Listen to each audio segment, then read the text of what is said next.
It's running. All right, what's up? This is PodCurt. I'm here with Tiago. Yo. Tiago goes to Morehouse. This is a school just like 3 miles north of Georgia Tech. And let's hop in. Today's question is going to be, why do people want fame?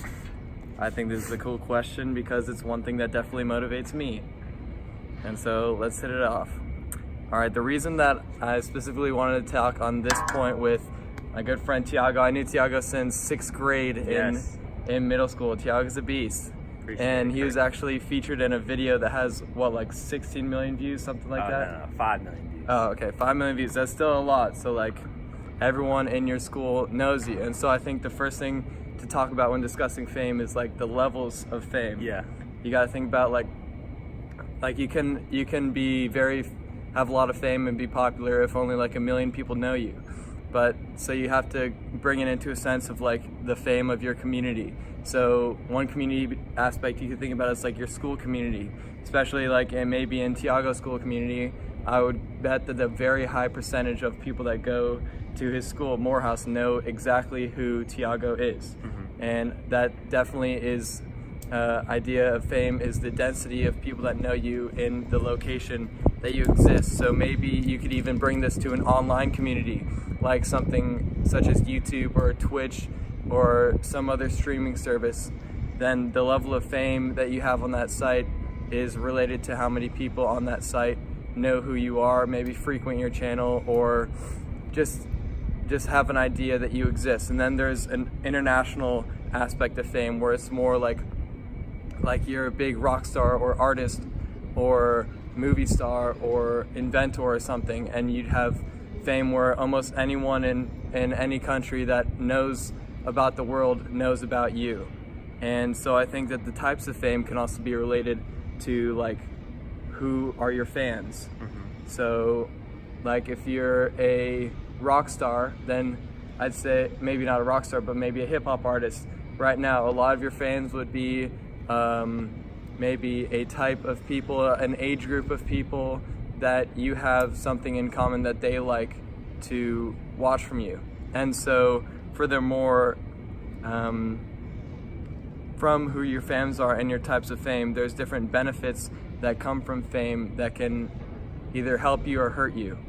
And so I think one aspect that is a strong benefit of fame is that you have more connections and opportunities. More people kind of know who you are. For sure.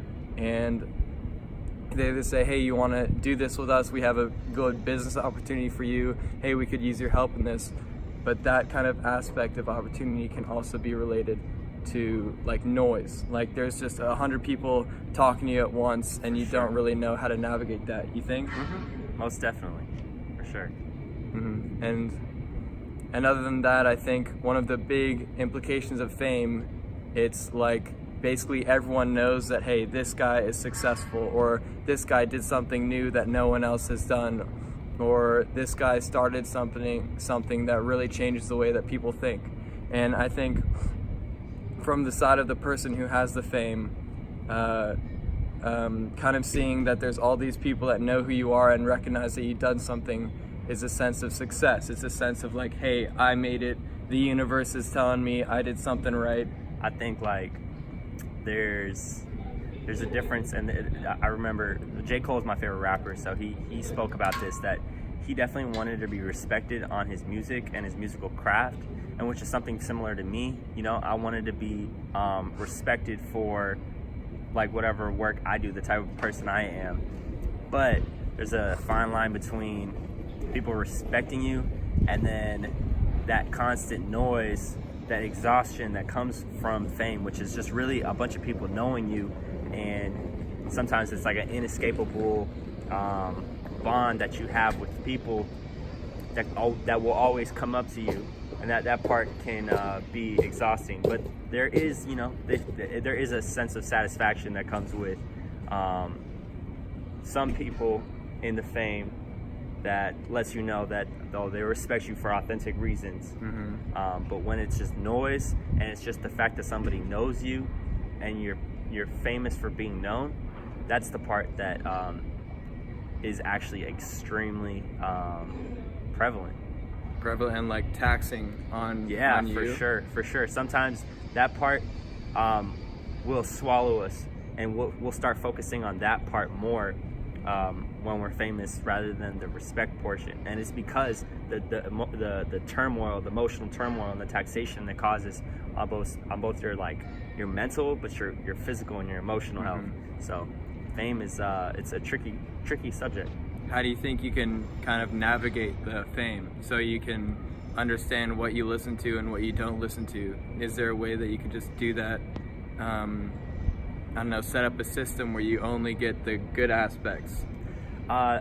Probably not. I mean, the healthiest, like the advice that I would probably give if I was, going through everything again, like following the release of the documentary, I probably would have told myself, hey, just stay away from the comments. Don't listen to the noise. Really try to focus only in your current life, and don't go online where people have the opportunity to say whatever opinion that is, good and bad. Yeah. And so, like, out of not looking into maybe the comments or the little people talking, I don't know if that's a way to phrase it, but how do you think you can step forward, and what do you do kind of once you've gotten to this level of fame where a lot of people know you? How can you leverage that to make a bigger impact? Really taking advantage of certain opportunities without feeding your ego on the way. Being humble while having some sort of fame is extremely important. And one of those things that I think helped me maintain my health, my mental health and my emotional health, is that I realized that even if I was slightly famous around my community, and this is for everyone that is somewhat famous or famous, like everybody knows them in the world, is that you just realize that ultimately it doesn't matter. Your life doesn't matter more just because you're more well known than the average person. And in that, you're like, oh, okay. So if a bunch of people are commenting about me online, who cares? Like, I don't really matter that much. I don't matter more or less than any other person else. And in some way, I think people that are famous, just use them as an example of what to do right and what you should improve on. So then what do you think about people that get famous for maybe the wrong reasons? Maybe like you're a famous rapper because you only say bad words.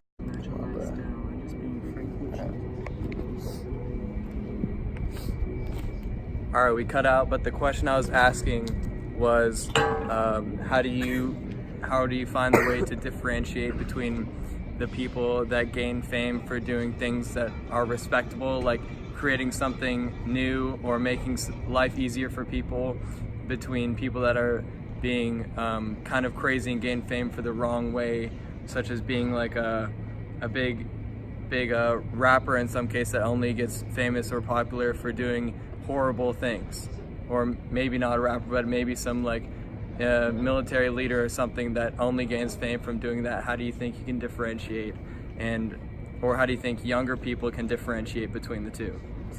Man, it's so hard, because what is cool is, what's actually more famous and more profitable.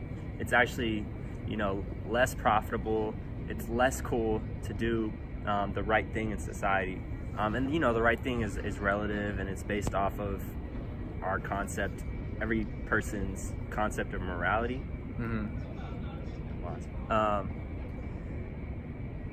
I think the only way is really it's a systemic change. I mean, it starts really with the type of people that we have in office making decisions for us. It starts with the teachers, and it also starts in it starts in the home.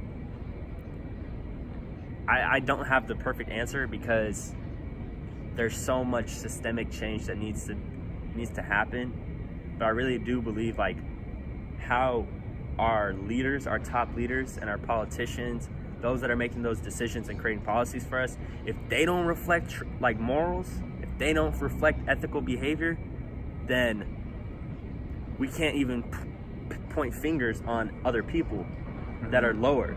Because if at the top it's not good, then it's not going to be good middle or lower range. I think there's somewhat of a flaw too, just within like how people can function, because we're human. On a small aspect, humans always function like, wow, if I do this really cool thing, get a lot of fame, I'm gonna be wealthy, popular, everyone's gonna look up to me, and that gives you some way to increase your ego. Yeah. And I think that's a lot of ways that maybe people in office see that, maybe with politics as well. I don't really want to bring that heavily of a political stance into this, but just when you get higher up, your ego also has the chance to get higher up, and so you think, wow, if I'm this good at something, for sure, then everyone else is worse than me at this. Yeah. There's a power dynamic to that that you feel with fame, but it's very dangerous, because the moment that you start feeling like you can't learn more, or that people are beneath you, you're actually the one that's losing out. Yeah, and I think, I don't know, maybe because you think people are beneath you, in some senses your thought's true. Undeniably, some way that you were better than everyone else is because you were better than everyone else. Yeah. Right? So then how wrong is it to actually think like that? I think it is completely fair to want to be the best. But at some point, when you arrive to that point, well, first of all, on your way there, you can't destroy others in your path. You have to, the means, Gandhi said, the means we use must be as pure as the ends we seek. So if we're trying to get to the best possible point and to be on that pinnacle, we got to make sure that our way there is ethical, that we're not destroying. And it's okay to be confident, right? But when you get to the point and then you feel like other people don't matter, that you can't help assist someone else on their journey to get to the top with you, because quite frankly, we should all be helping each other get to the top while we're trying to get to the top ourselves. And if we actually did that, then society would probably be better. Yeah, but the way is, if someone is all the way at the top, then they have requests from like thousands of people, like, hey, can you bring me up there with you? Yeah. So it's completely impossible to satisfy everyone. Absolutely. And then maybe that's just something that like we have to accept. of a capitalistic society, and it's not a black and white issue. Like, when I say that, I mean it's not one thing or the other. There's so much nuances that's involved in finding the balance between helping your community, but also making sure that you can help yourself. And there is a way to do both. But you can't do the max of both. You have to be somewhere in the middle. How can you be both the max of helping everyone and the max of helping yourself? Man, I think like giving back on your way there, and then obviously giving back when you're at the point that you're at. So just trying to remain ethical, but it's tough, man, because it's very difficult to get to the top without, being a little bit selfish. Unless you're amazing. Only a handful of people have gotten to the top and be completely, scandalous. And be like untouched by corruption. Exactly. You mean? But we're human, and so it seems pretty impossible that would occur. I guess the best way that you could do it is really getting to a point where we understand that it's okay if we're not the famous, or we're not rewarded, or if there's not an award attached to our strive to be the best. Like we need to arrive to a point in society where you can be content in no one knowing your work, and that's hard, and I can't put that on you because I haven't completely eradicated that for myself. We want to have some sort of fame, because we want to feel that satisfaction and that fulfillment that other people actually witnessed what we did. But it's very hard, and quite frankly, it becomes unsustainable. That fame, it will never cure. It really will never cure like this sense that deep down, if we actually really got to it, we want people to accept us. We want people to acknowledge us. Mm-hmm. There is a way, I think, to want respect, but making sure that respect is actually there, and avoiding fame. Because a lot of people say they want to be famous, but I promise you, even though I've had just a little taste of fame, just a little taste, it doesn't help fulfill you completely. It doesn't. It has brought a few opportunities for me, but it hasn't been like, oh man, people know me, and so I'm happy every single moment of the day. No, that's not how it is. And famous people can tell you that. People way more famous than me will tell you that. So I think we need to arrive to a point where we're content with how we are and not being seen, and that's more important, I guess, for me now than where I was maybe like a year ago. Mm-hmm. And I think that this fame is not only relatable to people. I think this fame can also be related, like can be related to like businesses and companies. Because when you think about the way the economics work under capitalists, like you can have your own monopoly of something under like a brand name, or with patents. Patents are like, that's natural, but with a brand name saying like you're Coca-Cola, and you're Coca-Cola everywhere, and Coca-Cola is the best drink, then that's somewhat of a fame, and you are supplying something to people, but you're not making that big of an impact. You are just a commodity.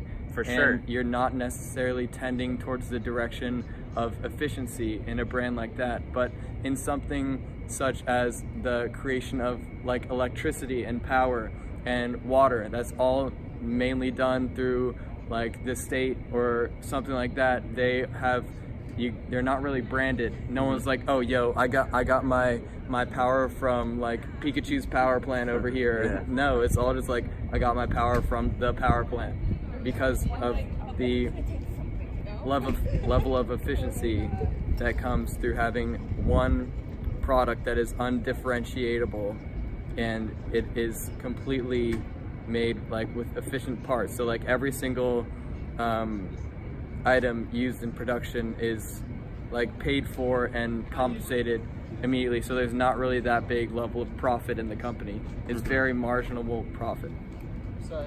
And so it really only covers like the functions of the company and nothing else.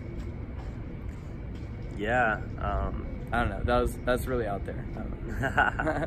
I feel like maybe not too many people are gonna grasp that first off. I don't know. Grasp it.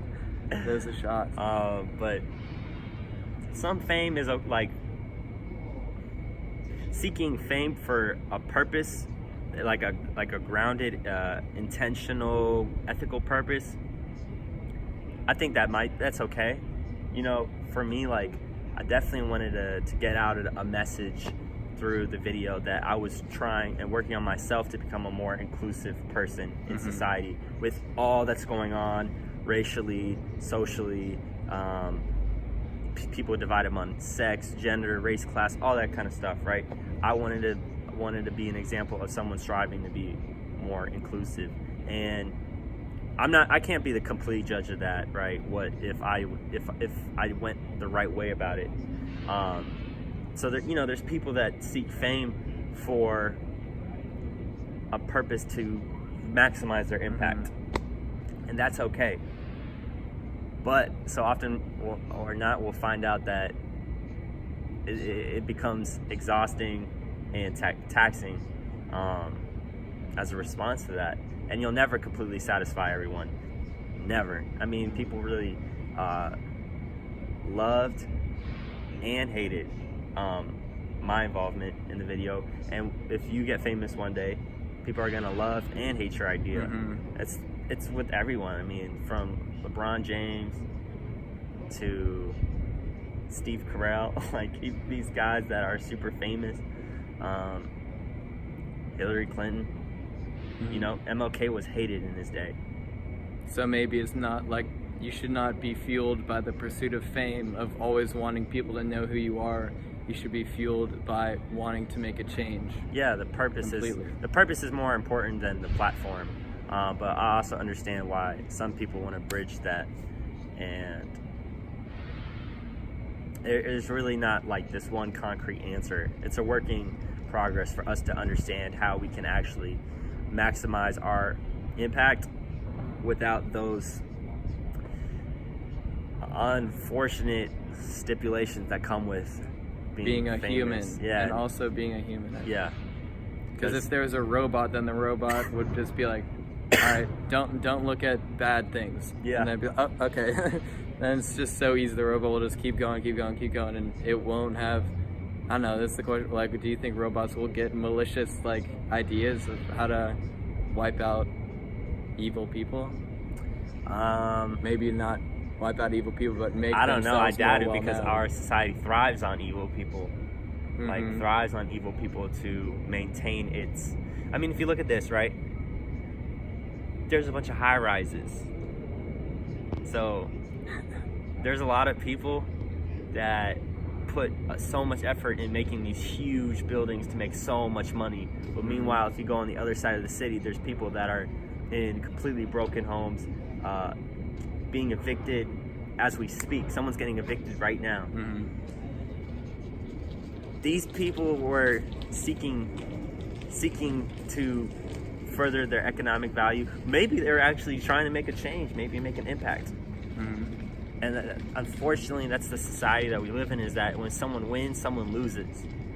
I think that's the same thing we were talking about, is like in playing a game like this, it's impossible to satisfy every outcome. You're not going to do it. It's just humanity is not, it's imperfect, and so you can never have a society that is a utopia or ideal. It doesn't exist.